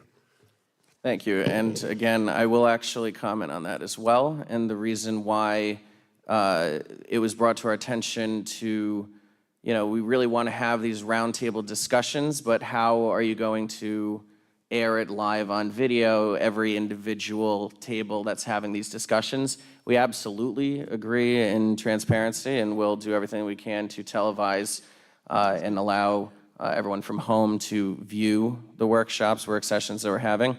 Since this is designed as a community discussion at the community center, I don't know if we can televise it there, but again, it's really meant for a work session to have that raw, authentic dialogue with the residents and members within the community to bring forth your recommendations, any changes or no changes that you are hoping to see in a future ordinance, so that it will then come back to the town council for consideration, and then we will host a workshop which will be televised, and then we will review all of those recommendations that were brought forth during that community meeting.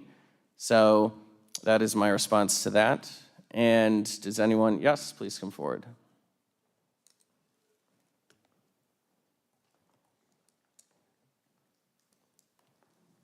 So I'm confused about a couple of things about this workshop. First of all, Just please state your name. Paul Zonfrillo, 7 Windward Circle. I'm confused about a few things with the workshop. I don't know if there have to be round tables. Like, I don't know what the significance of having round tables is. It should be done here. It should be done on video. And yes, it's painful and long, but there's a huge lack of transparency. I don't understand why we have to have a bunch of round tables to call it a round table discussion. Second of all, with all respect, President Menzies, Mr. Durkin is not just a guy who owns property in Narragansett. He owns most of Narragansett.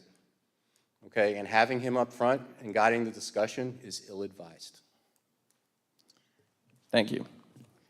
Can I Anyone just else? address that? Oh, Oh, hold on, I just want to see if anyone else from the public wishes to speak first. Yes, please come forward.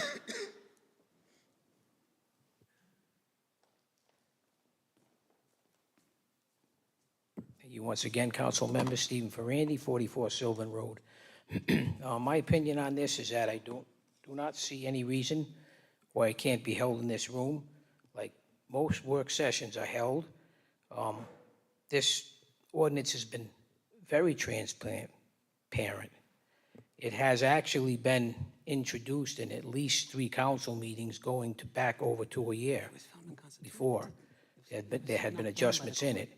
So I don't think it's hard for people to read an 8 to 14-page ordinance, take their notes, bring them in, and say what they like about it and say what they don't like about it.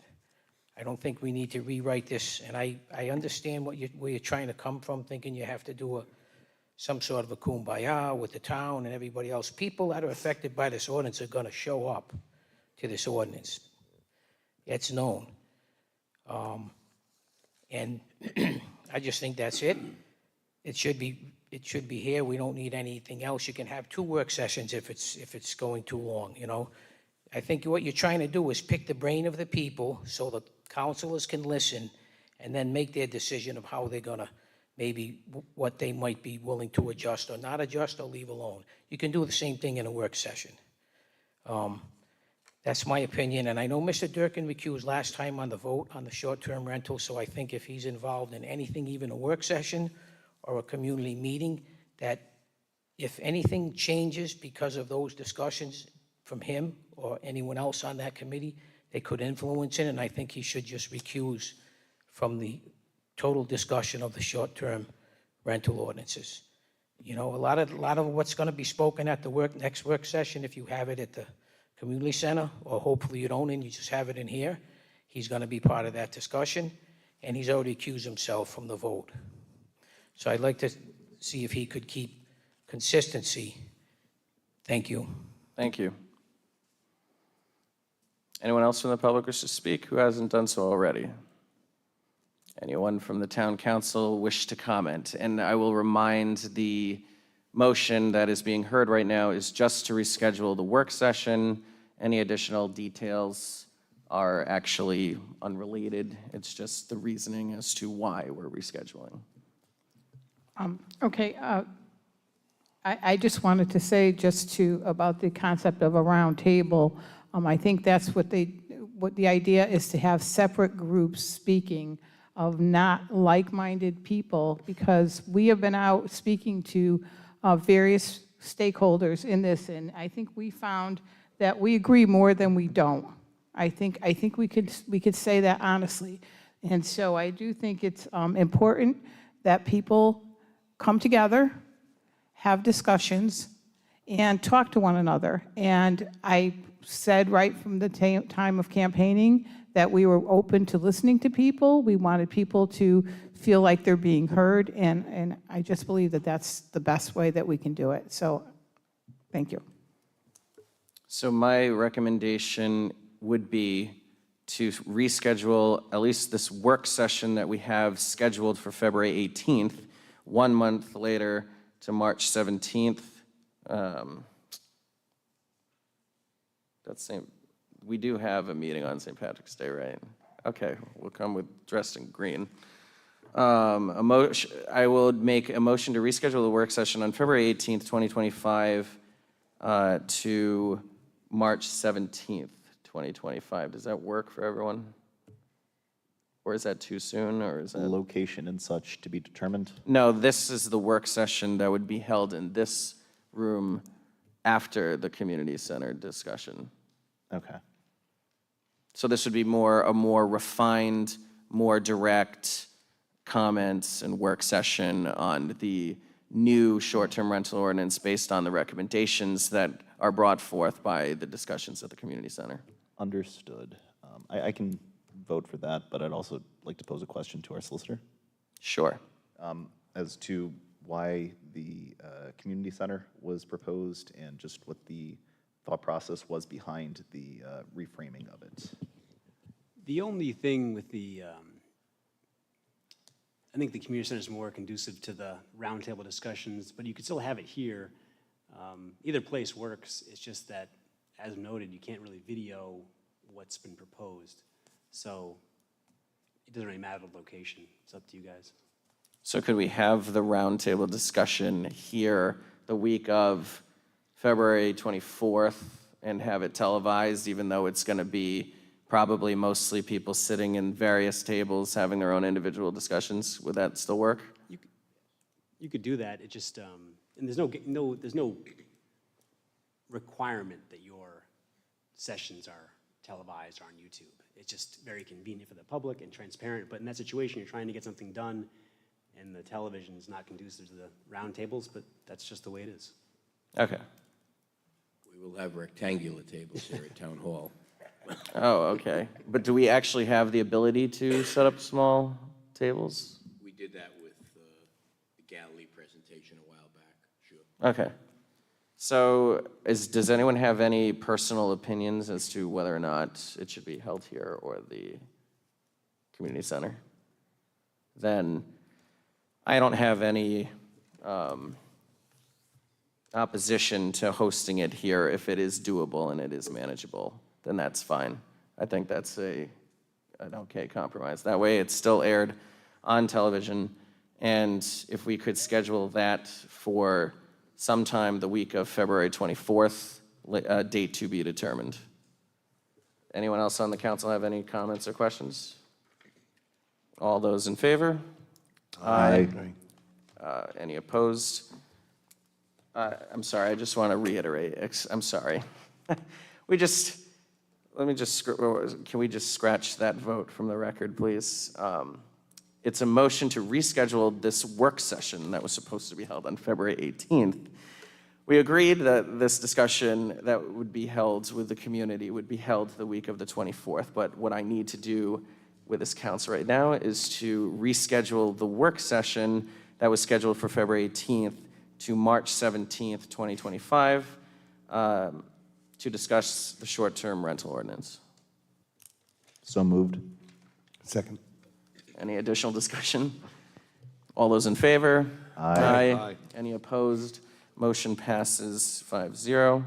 So does that address all of our questions? So to reiterate, there is going to be a community discussion here on the short-term rental ordinance in a roundtable discussion format the week of February 24th, date to be determined. And then we will follow up with a work session on March 17th to follow that up. Okay. Next item on the agenda, is there a motion to schedule a work session with the Land Trust and the Affordable Housing Trust Collaborative to discuss a transferable tax and other tax options to scaffold affordable housing and land trust funds? So moved. Second. Discussion. So I put this on the agenda because I know that the Land Trust and Affordable Housing have been working on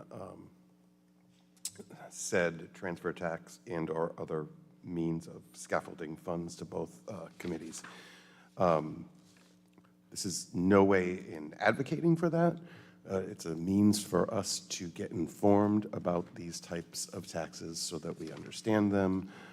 And if they do come our way, this council can be well educated on the subject matter. Does the Land Trust, Affordable Housing Trust Collaborative, do they have any recommended dates as to when they would like this work session held? Both chairs can make it to next week on the 10th. Is that enough notice to schedule a work session? Is a week enough notice? Is February 10th too short of a notice to host a work session? What if we did the 18th instead of the STR? Oh, I didn't think about that. Now there's thinking. All right. Well, we don't know if they can make the February 18th, do we? We don't. So, but we do know February 10th would work. What would your recommendation be? Councilor Colonies? What do you? I say schedule for the 18th. 18th would make sense since it's the same night, but I don't want to make a mistake of scheduling a meeting and then not have them be available. I am available on February 10th to accommodate their schedule. Do we have a quorum? Is there anyone else here who would be available on February 10th? And the only reason why I'm asking is because I don't want us to reschedule it to February 18th, only for one of the chairs to not be present. I will be here. You will not be here? I will. Oh, you will? Okay. Well, already have a Can we do it the 10th or the 18th based on what the chairs can say, and then we can? Well, I think we have to be as transparent to the public as to when that's going to be advertised, right? We can't just leave it out there to say that the chair, unless we give them, is there going to be enough adequate notice to be able to advertise when they do decide? But I do think they already know that February 10th is going to work. Yeah, no, I mean, So- it doesn't sound like I need to be here, but Oh, well. Are you not going to be here on February 10th? I wasn't planning on it. Okay. Do you want to be here? I want to be here for every meeting. This one came at me out of nowhere. Then can we continue this Well, I don't think. till we find a date that is suitable for the We chairs? can? Yeah, sure. All right. Let's make a motion to continue the Just find a date scheduling. that works for everyone. Scheduling a work session with the Land Trust and the Affordable Housing Trust Collaborative to discuss the transferable tax and the tax options to scaffold affordable housing and land trust funds.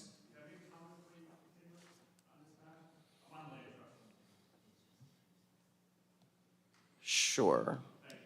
Please come forward and speak to the mic. Thank you. And then state your name.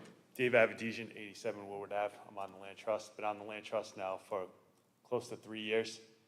We have not purchased any land since I've been on the Land Trust. So this is why this has come up. This is why we've looked at other towns and why we have gone down this road. This is why another reason why we need your help and why we need to do this sooner rather than later. If we were to move forward with this, there are certain dates we need to hit with the General Assembly. So by kicking it down further down the road, we might miss those dates that we need to meet with the General Assembly. So that's why I prefer you not, and why we prefer you not kick this down the road and say, let's come back and schedule this at another time, because some of those dates are pretty important if we're going to move forward with this. Thank you very much. Thank you. Does anyone else wish to speak? Please come forward. Yes. Dr. Al Alba, 24 Eagles Nest Terrace. I voted for the $3 million bond for affordable housing. I'm empathetic towards trying to reach out. I have participated in some GoFundMe pages, even was instrumental in helping one family have a fundraiser at the Elks Lodge, a family in need. And I was glad to help them out. On the Our Town Narragansett page, we had one of our business owners, Casey, of the Bike Stop Cafe, did a GoFundMe page, and within 2 days, over $8,000 was raised for this family. It was beautiful. My concern, and I respect this gentleman who was talking about buying land, is taxes. Taxes. We want to have affordable housing, yet if we have a transfer tax to buy a property, it's going to make that property unaffordable for many people. It might, conceivably, potentially, price people out of the market. Families that might just be able to buy that property can no longer move into Narragansett. So it's almost counterintuitive for us to say we want to have a transferable tax on our properties and then support welcoming families who might just be able to make it, just be able to purchase that property. Another thing we must consider is if this money is going to an affordable housing trust fund or whatever it might be, many of these developers for affordable housing complexes, many of them are multi-billion-dollar conglomerates. It could even be Procasianti and Paolino. So here we are, we have families who are struggling to make ends meet. We're going to be contributing to this affordable housing trust fund, land trust fund, and it might be funding these corporate billionaires because they're smart. They got the lawyers. They got the legalese. So it's a slippery slope.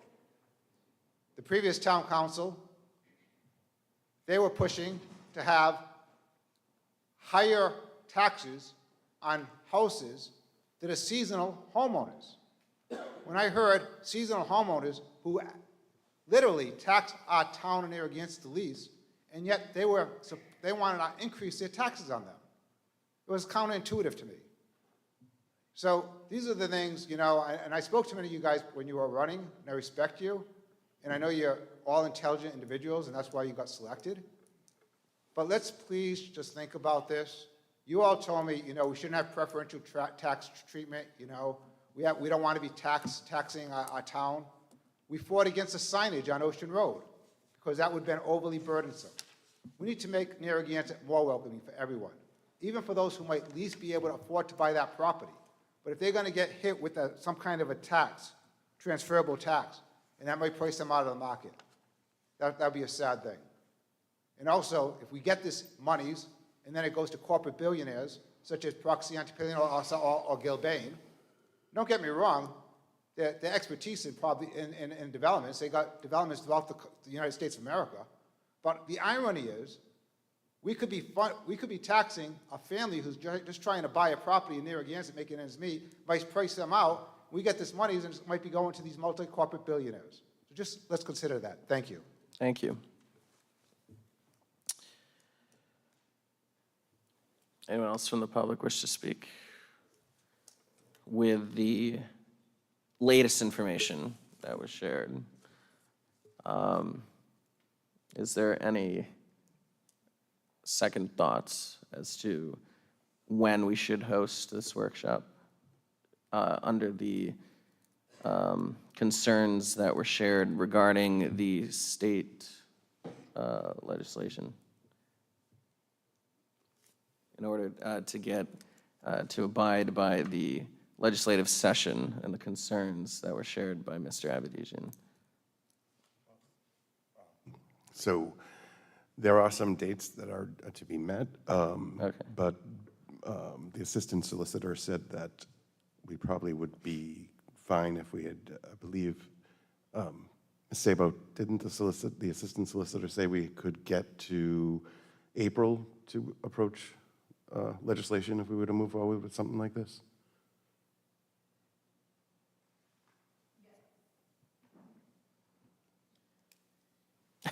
It varies because it varies because of the content of whatever bill you're submitting in. You're submitting because it get kicked around for quite a while. April's the sooner the better on any bill you want to get into on the floor. Well, my recommendation then would not to be continue it. I would rather just make it a date certain, either on the 10th or the 18th. But if you all would prefer to continue it, then that's fine. That's just my opinion. Just make sure that whatever you're saying is in the mic. The 10th is a confirmed date for both chairs, and Okay. given the urging of Mr. Abedisian, I think the 10th might be good. If we can get availability from the two chairs for the 18th, I would prefer the 18th, as it gives more time to advertise, and we had a previously scheduled work session, and this, I think, would slot in nicely. Okay. Councilor Colonies? I agree, I guess. Okay. Why don't we just go to the 18th, and we'll talk to them both. All I'm right. sure they can arrange some schedules. They can also send representatives. Mr. Okay. Abedisian can speak. That's fair. Are you guys good with February 18th? Okay. So let's make a motion to schedule the work session with the Land Trust and the Affordable Housing Trust Collaborative to discuss a transferable tax and other tax options to scaffold affordable housing and land trust funds to February 18th. So moved. Second. And all those in favor? Aye. Any opposed? Motion passes 5-0. Next item, is there a motion to discuss and appoint a town council member to the Washington County Regional Planning Council? Do you need a motion to? We need somebody to move the motion. Move the motion. Second. Discussion.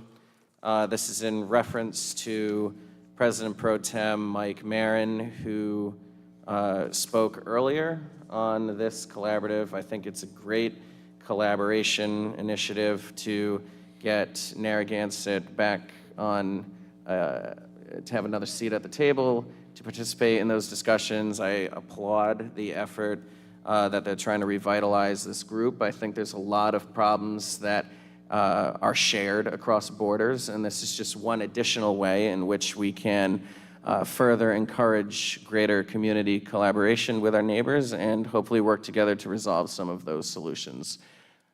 So with that in mind, does anyone up here want to be the delegate?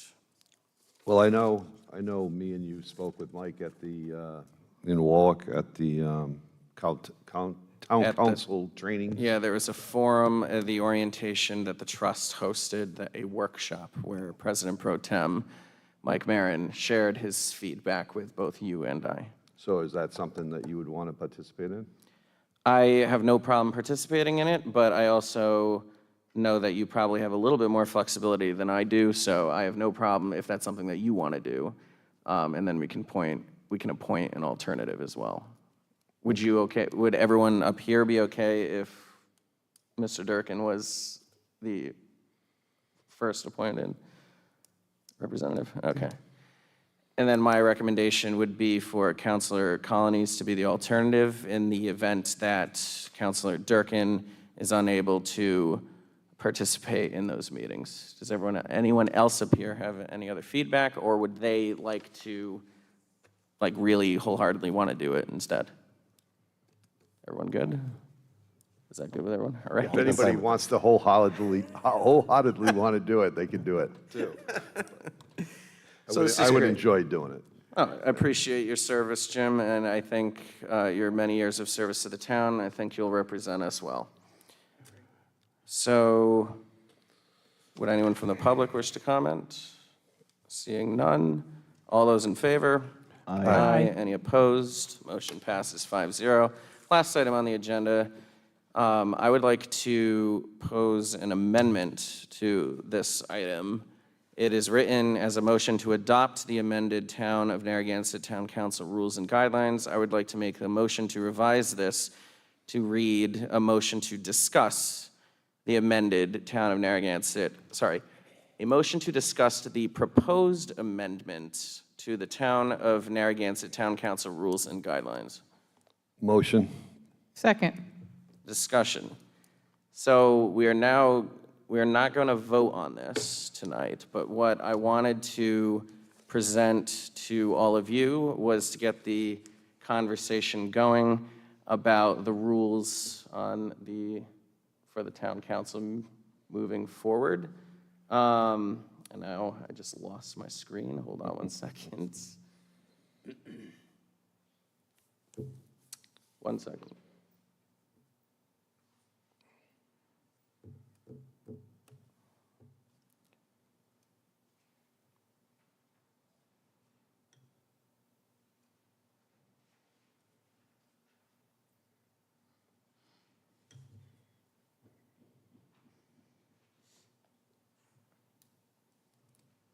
All right, here we go. Thank you. Technical difficulties. So in summary, after review, this is being brought forth by President Pro Tem Durkin and I. First recommendations on changes. When we reviewed the rules being made, I applaud the previous town council's efforts to really lock up language and really make it more clear to the public as to what the rules being established are moving forward. That being said, I also realize that any rules that we approve now can also be amended later. So our initial review for the recommendations of changes was 1, and I'll read it as follows: to update Rule 6B, lines 2-3 to read, "The agenda for regular meetings will be finalized on Wednesday at 12 p.m. Before a Monday meeting, the agenda will be made available for council members as soon as it is finalized and to the general public on Thursday afternoon by 6 p.m. And this change allows the town council members to have a little bit more time to prepare for their meetings and to review and prepare. I know that Councilwoman Vignali, that was something that you had shared in a previous discussion before the elections, that this was something that you thought was very important. Second was to update Rule 6C, lines 2-4 to read, "Any person may address the council on any relevant town business item, either on the agenda or not, during that period of time designated as open forum." This allows for the general from my initial view, this would allow the general public to have more time to speak on agenda items, and will also allow the general public to share their thoughts on agenda items that may be listed later on in the agenda than their time allows. However, when I wrote that, I overlooked that when we go through each agenda item, there is no time limit written in the rules for when we are considering specific agenda items. The only time limit that we have is for when we when we have open forum. So when I initially was writing this, I was thinking, oh, this would allow the general public to have 3 additional minutes to talk about any specific agenda item that they wanted. Also, if the general public had to come for only a portion of the meeting because they were busy or had plans, it would allow them to have the opportunity to speak on an agenda item during open forum and then leave. Other districts around the state do allow for the public to speak on agenda items during open forum. Others do not. Some districts don't even have open forum, but we do.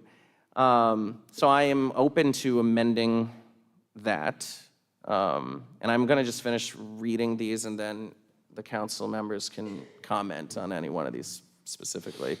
The third change, and there's 5 total, the third change would be to update Rule 7B, line 8, from Robert's Rules of Order, 10th edition. It would just be a quick revision to read the latest edition of Robert's Rules of Order so that it would always apply based on the latest version of Robert's Rules, because we know those come out almost annually. Change number 4 would be to remove the set time for the public hearing in a meeting. This change is reflected under addendum section labeled Public Hearing Decision. There are other cities and towns around Rhode Island, actually I think most of the cities and towns around Rhode Island, that when reviewing do not have a designated start time for the public hearing. And what this does is allows for the date of the public hearing to be advertised, but the change allows for greater flexibility for the public hearing to start earlier and right after open forum. So, for example, when we had to skip over item B3 and open forum to get to the public hearing decision, it could have been more fluid, where we would have gone into item B3 to hear the town manager's update this evening, go into open forum, and then open up the public hearing. So that was why I proposed that, so that we wouldn't be jumping all over the place and having to stop somebody in the middle of a discussion at 7:30. And then the last recommended change would be to remove section 4, the approval of minutes under the addendum section. At the last meeting, Solicitor Craven stated that the approval of minutes could be voted on in one vote under consent agenda, so that's why that recommendation was made. But again, we're not voting on these changes tonight. I just want to hear your general feedback so that when we come back to vote for this at a later time, this can be a generally agreed upon set of rules. So, Councilor Vignali, would you like to kick us off with some general feedback? Sure. I guess the one I would speak to is allowing people to speak about items on the agenda during public forum. I support that mainly because it's now 9 o'clock and we're just getting to the last item, and there's family members who may have to get home and want to speak about something on the agenda and can't wait until the end of the meeting.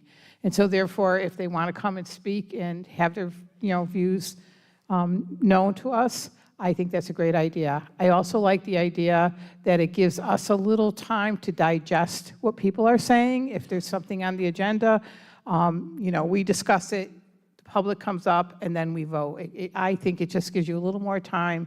If you come forward to speak on something on the agenda, it gives us time to digest more what the public is saying. And when we take that into consideration when we're doing our discussion and when we're having our vote. So I do support that.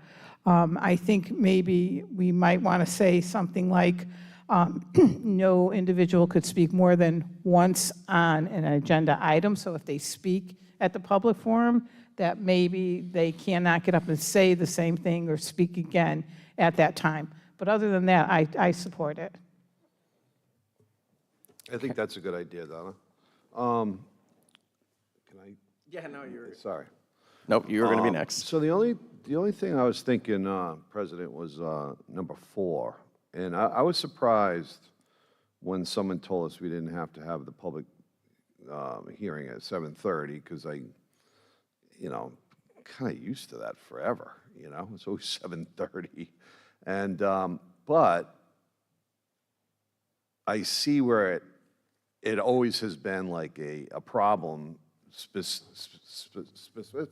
specifically with open forum, because you kind of almost have to like stop open forum, start the public hearing, and then open up open forum again. So I think maybe the reason it was done is because having attorneys is expensive, and having a, who pays for the court stenographer, Jim, that comes for a public hearing? Comes out of the clerk's budget. Oh, it does? It's not the Comes out of the person clerk's that- budget, just so that Clerk, everyone hears it. yeah. Right, but the applicant, if it's an applicant applying for a liquor license and there's a public hearing, the Right. cost of that stenographer is extended to the applicant. Yeah, so the applicant pays for it. So how is the court stenographer going to know, like, when we're going to have the public hearing? Like, they have to come at the beginning of the meeting and wait until, you know? Yeah, usually in other places, they just show up at the time the meeting begins. It could begin at 7:10, could be at 7:30, it just depends, and that's just how it kind of works out. That's just the way it rolls, yeah. So that's the only thing that, you know, respecting people's, you know, their money that they have to spend, you know, so that means that you know, maybe it could be, I don't know, between the hour of 7 and, I don't know. I just feel like it would be unfair to have the lawyers show up unnecessarily that much earlier, or even the public show up, you know? It's kind of like, some people are just coming for a public hearing, so maybe we could have like a period of time that we open up the public hearing, so it's not uncomfortable with what we're doing with the public, you know, the people that want to speak at open forum and stuff. That was my thoughts on that one. Thank you. Councilor Colonies? I agree with Donna on speaking on an agenda item. I think it's fine to move it up to public forum. I have no issues with that. But if we can put a rule in that says they can only speak on that issue one time, I think that would be appropriate. I didn't even think about that, Jim, about other people's money. That's a very good point. Well, I mean, some of these public hearings, there's quite a few attorneys that come. Yeah, But yeah. I guess we can just be cognizant of that. And It'll be considered. Yeah, I mean, if it's not written down specifically at what time, if we had a general idea of it, you know, and looked at the clock. I just think with be nice to where be it flexible. sits in Yeah. the agenda, I don't think having a rigid 7:30 time, I mean, at most, open forum by our current rules, it lasts 30 minutes. And then it's usually just you know, tonight was unique, we had a bunch of presentations, but I don't think it's too far off from where we would normally start the public hearing anyway, and we can always make the motion to begin public hearing if we thought that it was dragging too long. I just like the flexibility to be able to schedule that, but I do appreciate you reminding us to be mindful. I like the flexibility as well. That said, could we put language in there that says public hearing cannot start past 7:45, let's say, for example? That way, if the opening part, you know, tonight's speaker as an example, goes a little long, well, we have 7:45 as an absolute cutoff. We are starting at this time. So the public hearing cannot start, it would be just will start no later. Yes. Okay, so that's That way, something that we it can gives us a little consider. flexibility as well as a hard cutoff as to when this thing could start. Okay. Can I just make a suggestion? Instead of putting a specific time to it, could we just say it will follow, public hearings will immediately follow public, Public, open forum? open forum? that's right. And then this way, when we have the flexibility of starting it when we want, we don't have to cut people off when they're speaking.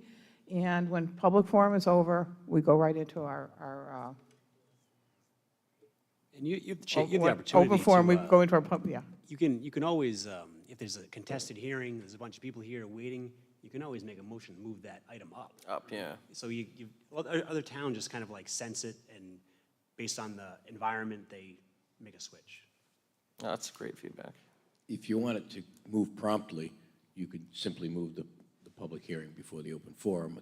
And the only other instance I can think of is when some of the meetings move along quite quickly, with some of them ended, you know, we were done before 7:30, and the council had to wait for the 7:30. But there's nothing, like, as James said, there's nothing preventing the council when they, you know, feel the pulse of the room and realize a lot of people are here for that, they can just move it without setting a time, just putting the date, and that the regular council meeting starts at 7. It'll take place during the meeting. You can move it any way you want to expedite the attorneys that are here. So that's probably just, again, I appreciate that we're having this discussion and we're not voting on it. I think that's a good little sentence that we can add in there just for our own clarification, even though it's assumed we can do that. It would be a good little soundbite to add in there to, under our discretion, public hearing can be moved forward, or the time and place can be moved forward up or back in the agenda based on attendance and issues.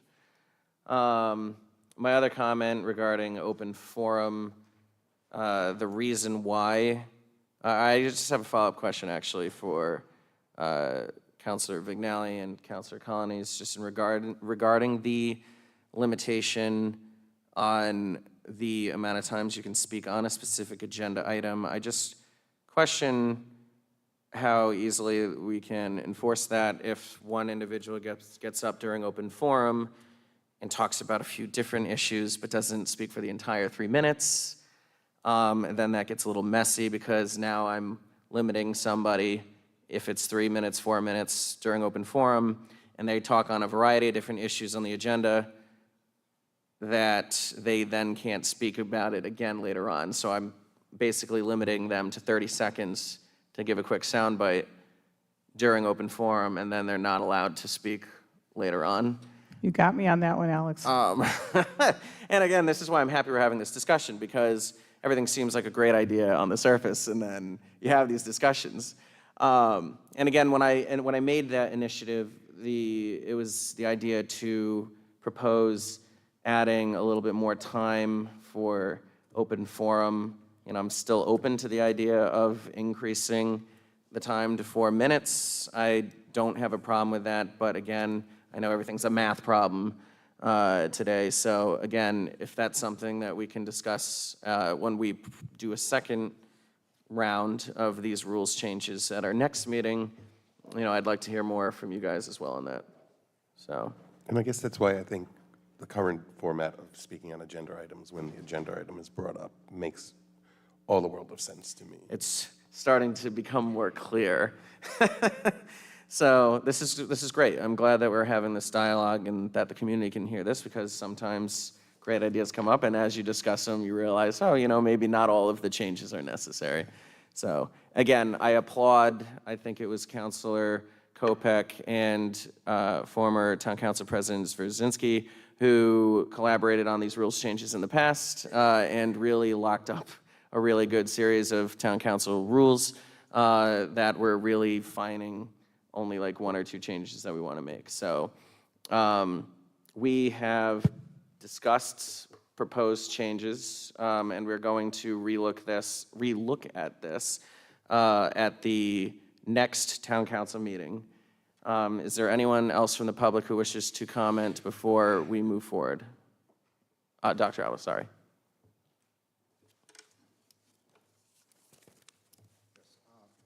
Dr. Al Alba, 24 Eagles Nest Terrace, Narragansett, Rhode Island.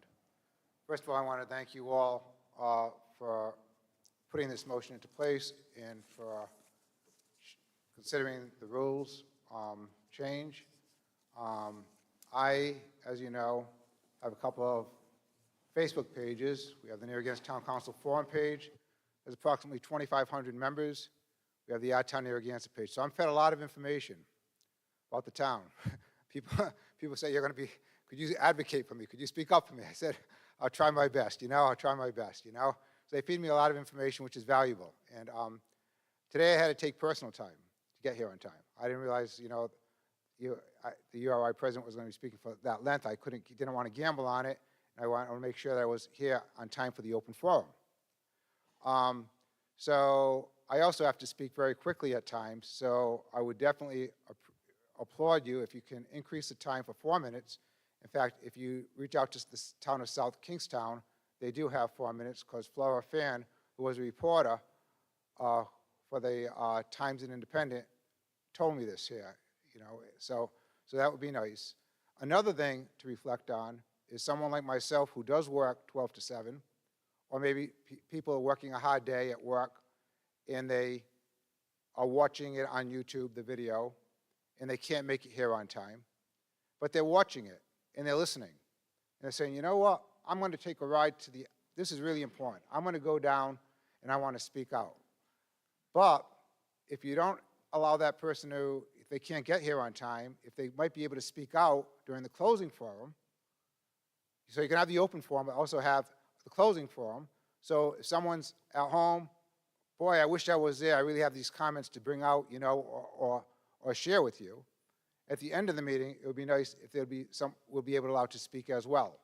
The previous council president, Dr. Jaworski, she actually allowed me to do this 1 or 2 times, and then for whatever reason, it was stopped. There was no explanation. But I know one of our previous town council presidents, I believe it was Mr. Mannix, Council President Mannix, I think he actually had the forum at the end of the meeting too. So, but in any event, it's just something to consider that if, you know, if you can afford someone like myself who, due to work schedule or family commitments, or people who are at home who are watching something and they're hearing something discussed, and they say, you know, this is really important, I really have to get down there. Because it's happened before where people end up walking because they say, you know, time's of the essence, we wanted to share our thoughts with you people. So it'd be just something else for you to consider, that if you afford people the time to be able to speak at the end of the meeting as well. Thank you for your time. Thank you. Anyone else from the public wish to speak? Seeing none.